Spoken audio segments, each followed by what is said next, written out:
PIA Fokker 27 تربت سے کراچی جا رہا تھا۔ اس میں 33 مسافر اور 5 عملے کے افراد موجود تھے۔ شام 5:30 بجے اڑان بھرنے کے بعد 6:30 بجے اس نے کراچی لینڈ کرنا تھا۔ جہاز کے اڑان بھرنے کے ٹھیک 20 منٹ بعد ایک نوجوان اٹھا اور کاکپٹ کی طرف لپکا۔ ایئر ہوسٹس نے اسے روکا۔ سر آپ تشریف رکھیے، آپ کاکپٹ کے اندر نہیں جا سکتے۔ اس نوجوان نے پسٹل نکال لیا اور ایئر ہوسٹس کو دھکا دیتے ہوئے کاکپٹ کے اندر داخل ہو گیا۔ ایسے میں 2 اور ہائی جیکرز اٹھ کھڑے ہوئے۔ ان کے پاس پستول اور دھماکہ خیز مواد تھا۔ ہر طرف خوف و ہراس کی فضا پھیل گئی۔ ہائی جیکرز نے کہا کہ یہ جہاز کراچی کی بجائے انڈیا کے شہر دلی جائے گا۔ کیپٹن نے اعلان کیا کہ یہ جہاز ہائی جیک ہو چکا ہے، اب یہ انڈیا جائے گا۔ ہائی جیکرز نے کہا انڈین ایئر بیس سے رابطہ کریں اور وہاں اترنے کی اجازت لیں۔ کیپٹن نے جہاز کی سمت تبدیل کر دی۔ ریڈار پر یہ سب دیکھ کر پاکستانی ایئر بیس پر کھلبلی مچ گئی۔ اسی دوران پاکستان کے 2 F-16 کو ہوا میں اڑان بھرنے کا آرڈر دیا گیا۔ ان کو فوکر کو گھیرنے کا ٹارگٹ دیا گیا تھا۔ ہائی جیکر نے کیپٹن عزیر سے کہا کہ انڈین ایئر بیس سے رابطہ کریں۔ کیپٹن نے شرافت سے حکم کی تعمیل کرتے ہوئے انڈین ایئر بیس سے کال ملائی، ایک مخصوص کوڈ بولا۔ اس کوڈ کا یہ مطلب تھا کہ یہ جہاز ہائی جیک ہو چکا ہے۔ کیپٹن نے کہا یہ دلی ایئرپورٹ ہے، اور بڑی ہوشیاری سے کال ڈراپ کر دی، اور ظاہر یہ کیا کہ دوسری جانب سے کال ڈراپ کر دی گئی ہے۔ یہ سب سنتے ہی ایئر بیس مینجمنٹ کی فوری میٹنگ بلائی گئی اور ایکشن پلان کی تیاری شروع کر دی گئی۔ پھر یہ طے ہوا کہ فوکر کو سندھ کے حیدرآباد ایئرپورٹ پر اتارا جائے گا۔ ایسے میں پولیس اور آرمی کے کچھ تربیت یافتہ کمانڈوز کے دستے منگوا لیے گئے۔ اصل ڈرامہ اب شروع ہو چکا تھا۔ کیپٹن عزیر مخصوص سگنل سے یہ اندازہ لگا چکے تھے کہ 2 F-16 جہاز کو گھیرے میں لے چکے ہیں۔ کیپٹن نے کہا ہمارے پاس ایندھن اور خوراک کم ہے، لہٰذا ہمیں قریبی ایئرپورٹ پر اترنا ہوگا۔ ہائی جیکرز کا تعلق بلوچستان سے تھا۔ وہ نقشہ دیکھ کر بوج ایئرپورٹ کا ذکر کر رہے تھے۔ بار بار بوج ایئرپورٹ کا ذکر سن کر کیپٹن نے یہ کہا کہ انڈیا کا بوج ایئرپورٹ یہاں قریب ہے، ہم وہاں تک پہنچ سکتے ہیں۔ اس کے لیے انڈیا سے اجازت لینی ہوگی۔ کیپٹن عزیر نے ہوشیاری سے سندھ حیدرآباد ایئرپورٹ پر کال ملائی اور کہا یہ بوج ایئرپورٹ ہے۔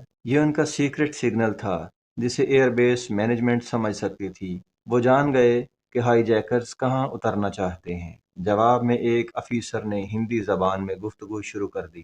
ہائی جیکرز نے ہندی سنتے ہی جے ہند کے نعرے لگائے اور بتانا شروع کر دیا کہ وہ بلوچستان سے ہیں، پاکستان کے ایٹمی تجربات کو روکنا چاہتے ہیں، اس طرح وہ پاکستانی حکومت پر دباؤ ڈالنا چاہتے ہیں۔ انہوں نے جے ہند کے نعرے لگائے اور انڈیا کی مدد کی یقین دہانی کروائی۔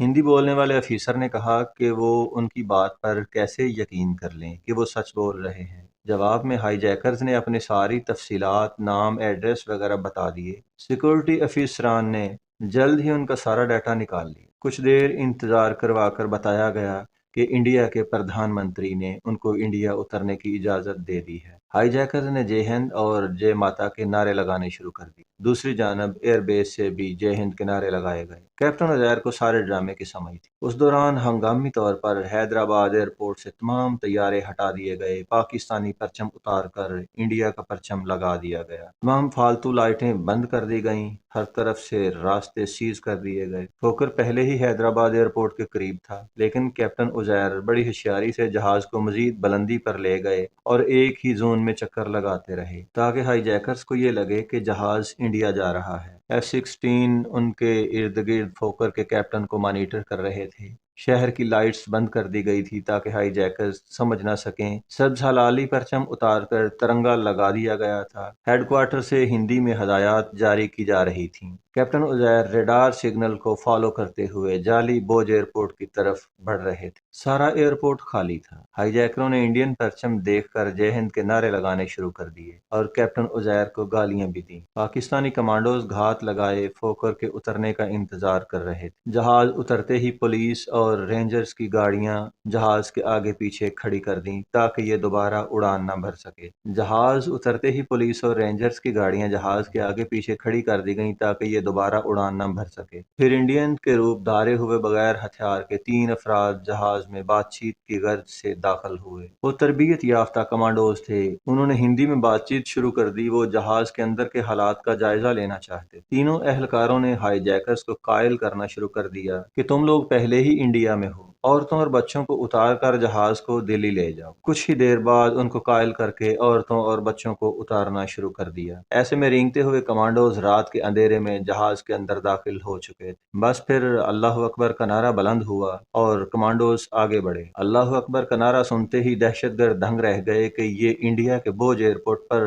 اللہ اکبر والے کہاں سے آ گئے۔ ایسے میں گھبرا کر ایک دہشت گرد سے فائر ہو گیا جس سے کسی کا کوئی نقصان نہ ہوا۔ ٹھیک 2 منٹ کے آپریشن کے بعد تینوں ہائی جیکروں کو رسیوں سے باندھ دیا گیا۔ ہائی جیکرز پریشان تھے کہ یہ بھارت کے اندر اللہ اکبر کا نعرہ لگانے والے کہاں سے آن پہنچے۔ چیف کمانڈو نے مسکراتے ہوئے دہشت گردوں سے کہا، ویلکم ٹو پاکستان۔ ایسے میں کیپٹن عزیر اپنا بیگ لیے جہاز سے اتر رہے تھے۔ وہ مسکراتے ہوئے دہشت گردوں کی طرف دیکھ رہے تھے جنہوں نے بڑے ہی تحمل سے ساری صورتحال کا سامنا کیا تھا۔ درست کوڈ بولا، جہاز کو بلندی پر لے جانا، ایندھن کے کم ہونے کا بہانہ کرنا، یہ سب ان کی حاضر دماغی کا ثبوت تھا۔ حکومت پاکستان کی طرف سے کیپٹن عزیز کو اعزازی میڈلز دیے گئے۔ آرمی اور پولیس کے آفیسرز اور جوانوں کو بھی اعزازات سے نوازا گیا۔